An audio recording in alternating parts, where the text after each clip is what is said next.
নমস্কাৰ বন্ধু বান্ধৱীসকল। শনিবাৰ আজি ৰাতিপুৱাই ডিঙা চুবুৰী সকলো দাদা খুৰা ৰাইজ এনেকৈ ওলাই আহিছে। ওলাই পেলাই এই বিষাক্ত পাৰ্থেনিয়াম নামৰ এই ফুলবিধ হৈছিলে সৰু গুটি গুটি এই ফুলবিধ দেখিছে কিমান বিষাক্ত। মই আৰু এদিন ভিডিঅ' দিছিলোঁ। গাঁৱে ভূঞে এনেকুৱাকৈ চানি ধৰিছে এই ফুলবিধে। এই ফুলবিধ বহুত বিষাক্ত। যদি এটা ফুল ক'ৰবাত পৰে তেনেহ'লে গোটেই চানি ধৰে। এই আপোনাক দেখুৱাইছোঁ সৰু এজোপা কলি হৈছিলে, হোৱাৰ লগে লগে একে পথাৰলৈকে সিঁচৰিত হৈ গ'ল। চাওক এই পথাৰৰ মাজলৈকে যেতিয়া হৈ গৈছে, এই পথাৰখনত আৰু কেইদিনমানৰ পিছত খেতি কৰিব নোৱাৰিব। পাৰ্থেনিয়াম নামৰ গছবিধেই গোটেই চানি ধৰিব। এনকি আপোনালোকক ৰাস্তালৈকে দেখুৱাম এই ফুল গছবিধ এনেকুৱা বিষাক্ত, এনেকুৱা মাৰাত্মক, কেনেকুৱা চানি ধৰিছে তাকে আজি দেখুৱাম। সেইকাৰণে আপোনালোকে এই গছবিধ গাঁৱৰ পৰা ঘৰৰ পৰা নোহোৱা কৰিবলৈ চাব। মই আৰু এদিন ভিডিঅ' দিছোঁ, এইটো হ'ল বহুতেই বিষাক্ত। ইয়াৰ শ্বাস প্ৰশ্বাস ৰোগ হয় আৰু বহুত ডাঙৰ ডাঙৰ ৰোগ হয়। সেইকাৰণে ডিঙাচুকৰ ৰাইজে আজি মিলি একদম ধুনীয়া সুন্দৰ চাফা কৰি পেলালে। তাকে একদম চানি ধৰিলে। এই সৰু গছ পুলিটো যে এই গছটো আপোনাৰ যদি বহুত হয় মানুহৰ শ্বাস প্ৰশ্বাসজনিত ৰোগ হ'ব, পানী খাওঁত প্ৰব্লেম হ'ব আৰু খজুলিৰ কাৰণে বহুত বেয়া। ভিংগছ হয়, এইটো আপোনাৰ পাৰ্থেনিয়াম নামৰ গছ। এইটো পাৰ্থেনিয়াম বুলি কয়। এইটো একে বহুতেই বিষাক্ত গছ। তাৰপৰা ইয়াত দেখিছে ৰাস্তা কালৰ ওলাই অহা ৰাস্তালৈ স্কুলৰ ল'ৰা ছোৱালী যেতিয়া গৈছে গাত লাগি গৈছে। আৰু এনেকুৱাই খজুৱাই নহয়, যাক যাক পাইছোঁ নহয় সকলোৱে কৈছে যে খজুৱাই। সেইকাৰণে নেশ্যনেল হাইৱে কাণত ইয়াত আহিছে, ল'ৰা ছোৱালী যেতিয়া স্কুল গৈছে গাত লাগি গৈছে।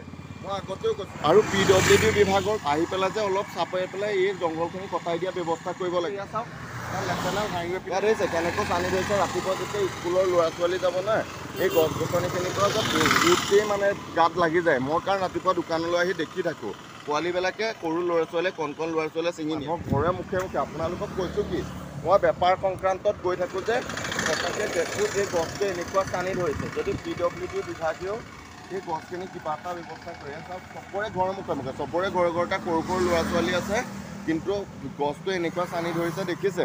সেইকাৰণে মই বাৰম্বাৰ ভিডিঅ' দিওঁ যে গছবিলাক নিজৰ ঘৰৰ মুখৰ কাটিবলৈ যত্ন কৰিম। সেইকাৰণে আজি আমাৰ চুবুৰী ৰাইজ ওলাই আহি নিজেই কঁঠাল লাগি গৈছে। সঁচাকৈ এটা ধন্যবাদ দিব লাগিব, কাৰণ এই ৰাস্তাতে বহুত ল'ৰা ছোৱালী স্কুললৈ টিউশ্যনত আহি থাকে।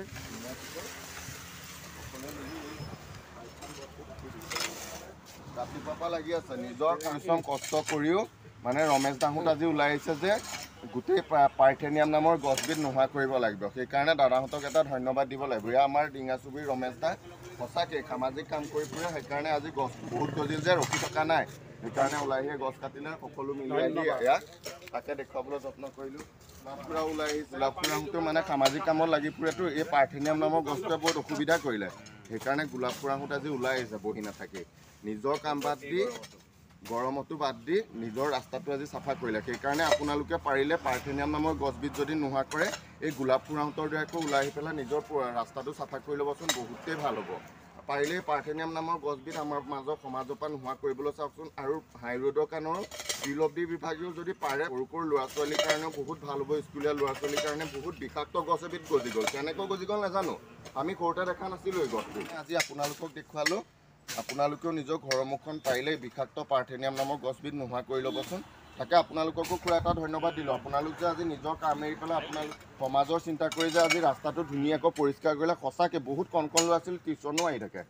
সেইকাৰণে খুৰা আপোনালোকক এটা ধন্যবাদো দিলোঁ আজি, যেন এই গছবিধ আমাৰ সমাজৰ পৰা নোহোৱা হৈ যায়, হয়নে? তেনে ঠিক আছে, ধন্যবাদ। আহক তেনে ৰাস্তাটো দেখুৱালোঁ। আপোনালোকেও তেনে ঘৰৰ মুখৰ ৰাস্তাটো সকলোৱে ঠিক কৰি ল'ব। এয়া আমাৰ দেবেন্দাও চাকৰি কৰি ৰিটায়াৰ্ড হোৱা মানুহ এজন, কিন্তু ৰখি থকা নাই, আজি ৰাতিপুৱা লাগিছেহি। সঁচাই দেবেন্দা ধন্যবাদ। লাগক, ধুনীয়া সুন্দৰ চাফা হৈছে। আকৌ আপোনালোকক দেখুৱাইছোঁ পাৰ্থেনিয়াম নামৰ এই ফুল গছবিধ আপোনালোকেও গাঁৱৰ পৰা ঘৰৰ মুখৰ পৰা এনেকৈ নোহোৱা কৰিবলৈ যত্ন কৰক। সেইকাৰণে আপোনালোকক ৰাতিপুৱাৰ ভিডিঅ'টো দেখুৱালোঁ। আপোনালোকে চাই যাব আৰু এই কামটো কৰি এই ফুলবিধ নোহোৱা কৰি আমাৰ নতুন প্ৰজন্ম উঠি অহা ল'ৰা ছোৱালীৰ মংগল কামনা কৰিব লাগিব। তাকে আপোনালোকক দেখুৱাই গ'লোঁ। শুভ ৰাতিপুৱা, ধন্যবাদ। চাই যাওক।